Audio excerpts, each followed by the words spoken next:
Mob of thousands stormed into the Capitol building with slogans like "We want Trump" and "Make America Great Again." America में 230 साल के इतिहास में ऐसा पहली बार हुआ जब किसी प्रेसिडेंट ने अपने सपोर्टर्स की मदद से पूरे पार्लियामेंट पे कब्जा करने की कोशिश की।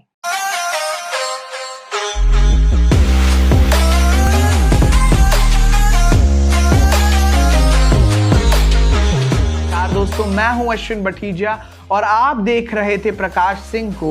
तो आज जानेगा इंडिया में हम बात करेंगे वॉशिंगटन डीसी में भड़की इस हिंसा के बारे में।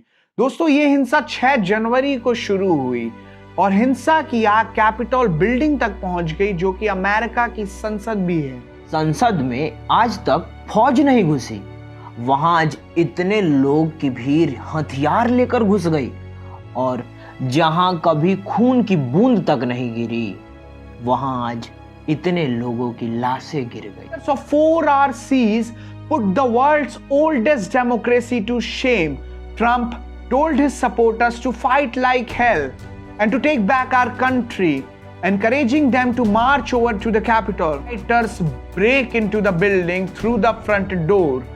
And at around 1:30 p.m. the mob was inside the Capitol building where the incident took place. इन सब का अंजाम ये हुआ कि 5 लोगों की मौत हो गई, जिसमें से 4 राइटर्स थे और 1 पुलिस ऑफिसर था, और ना जाने तमाम लोग घायल हुए और 80 से ज्यादा लोग अरेस्ट भी हुए। माना जाता है कि ये भीड़ आई नहीं थी बल्कि बुलाई गई थी।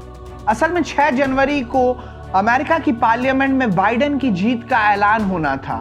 इससे पहले जो बाइडेन की जीत का ऐलान हो, ट्रंप ने अपने सपोर्टर्स को वॉशिंगटन में बुलाया और आपको जानकर हैरानी होगी कि उन्होंने अपने सपोर्टर्स को उकसाया।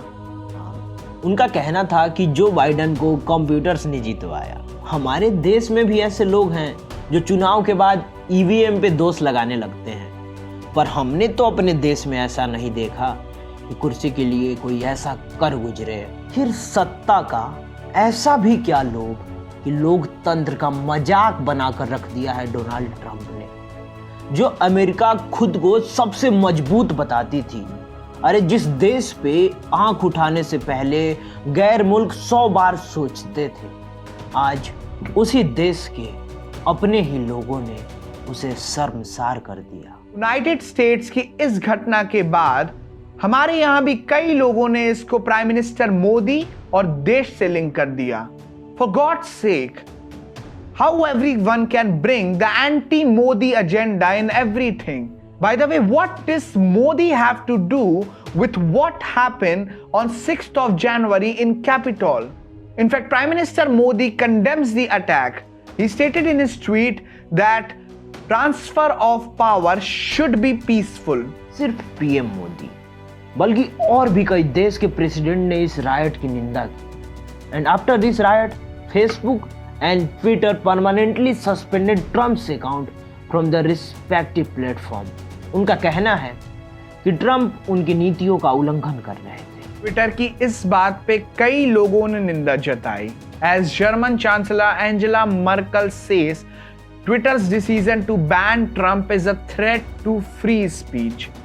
वहीं कई दूसरे लोगों का मानना है कि ट्विटर का यह कदम बिल्कुल सही था, as free speech is not guaranteed if it harms others. दोस्तों, अमेरिका में जो कुछ हुआ, हमारा मानना तो यही है कि वो डेमोक्रेसी के सिद्धांतों के खिलाफ है। और आपकी इस मामले में क्या राय है, नीचे कमेंट सेक्शन में जरूर बताएं। अगर वीडियो थोड़ी बहुत अच्छी लगी हो तो वीडियो को लाइक करना ना भूलें, साथ में सब्सक्राइब का बटन जरूर दबाएं और अपना प्यार और सपोर्ट हमेशा यूं ही हमारे साथ बनाए रखें।